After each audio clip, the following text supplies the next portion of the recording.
கீதையில் 3வது சாப்டரில் 24வது ஸ்லோகம்.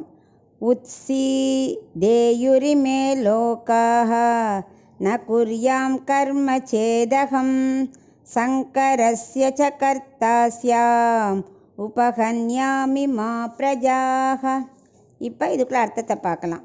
கண்ணன் அர்ஜுனன்ட்ட சொல்லின்னு இருக்கார், நான் விதித்த சாஸ்திரத்தை நான் ஃபாலோ பண்ணாமல் இருந்தேன்னு வச்சுக்கோ, இருக்க மாட்டேன். ஒருவேளை அப்படி இருந்தால் சாஸ்திரமே தெரியாத மக்கள் என்ன செய்வா? ஸோ இவ்வளோ சாஸ்திரம் அமைச்ச கண்ணனே ஃபாலோ பண்ணலை, அப்போ நம்ம எதுக்கு ஃபாலோ பண்ணால் அவள் கர்மயோகத்தை அப்படியே ஃபுல்லாக விட்டுடுவா. அதனால் என்ன ஆகும்? வர்ண சங்கரத்தை ஏற்படுத்தினதுக்கு நான் ஆளாயிடுவேன். என்ன கர்மா தீண்டாது, ஆனாலும் அவளை அதை கொண்டு போகிற பாவத்துக்கு கொண்டு போகிற வழியை நான் வகுத்தா மாதிரி ஆகிடும். அதை மாதிரி இப்போ நீ யார்? க்ஷத்ரியன். ஸோ உனக்கு உள்ள கடமை சண்டை போடணும். ஸோ நான் உன்னை சண்டை போட தான் தூண்ட வைக்கணுமே தவிர உனக்கு ஞானோபதேசம் பண்ணி நீ காட்டுக்கு போய் தியானம் பண்ணியானா ஆரம்பிச்சிட்டியானா உன் மக்கள்லாம் என்ன பண்ணுவா? உன்னை ஃபாலோ பண்ணின்னு காட்டுக்கு வருவா. அவளால் ஞான யோகம் பண்ண முடியாது, நாட்டையும் காக்க முடியாது. ஸோ அப்போ என்ன ஆகும்? மக்களை நான் காக்கலை, கடமையிலே தவறி விட்ட குற்றத்துக்கு நான் ஆளாயிடுவேன். அதனால் தர்மத்தை செய்ய வைக்கிறது தான் என்னோட கர்மயோகம். இப்போது பிரம்மா இருக்கா இல்லையா, ஹிரண்யகசிப்பு என்ன பண்ணா? ப்ரே பண்ணி எல்லா வரத்தையும் வாங்கிட்டான். பார்த்தா கடைசியில் அவனுக்கு என்ன பண்ணணுன்னே தெரியல. பிரம்மாவுக்கு என்ன பண்ணனே தெரில, எப்படி இவனை அழிக்கிறதுனே புரியல. நேராக என்ன பண்ணார்? பகவான் காலடியில் போய் விழுந்தார். அவர் தேவர்கள் எல்லாரும் அவன் அட்டகாசம் தாங்க முடியலன்னு சொல்லி அவர் காலடியில் போய் விழுந்தார்.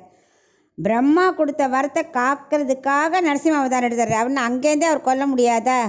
ஆனால் அப்படி பண்ணலை. ஏன்னா இவன் நிறைய வரத்தை கொடுத்துட்டான்.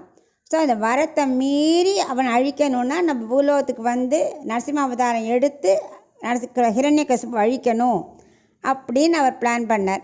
அதே மாதிரி ராவணனும் அப்படி தான் தவம் பண்ணி எத்தனையோ வரத்தை வாங்கிட்டான்.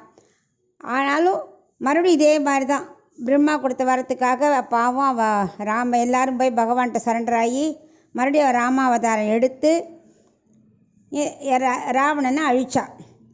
இது மாதிரி நான் பண்ண வேண்டாம், நான் எங்கேருந்து வேணால் நான் பண்ணலாம், என்ன கர்மா தீண்டாது தான். ஆனாலும் பிரம்மா பாவம் ஒரு வரம் கொடுத்துருக்கார், அவரோட இது வீணாகக்கூடாது. ஏன்னா அவர் என்னை சரண்டர் ஆகிட்டார். அவர் சொல்கிறபடி நம்ம அவதாரம் நம்ம எடுத்து அவள் அழிக்கணும்னு எடுத்தாரா இல்லையா?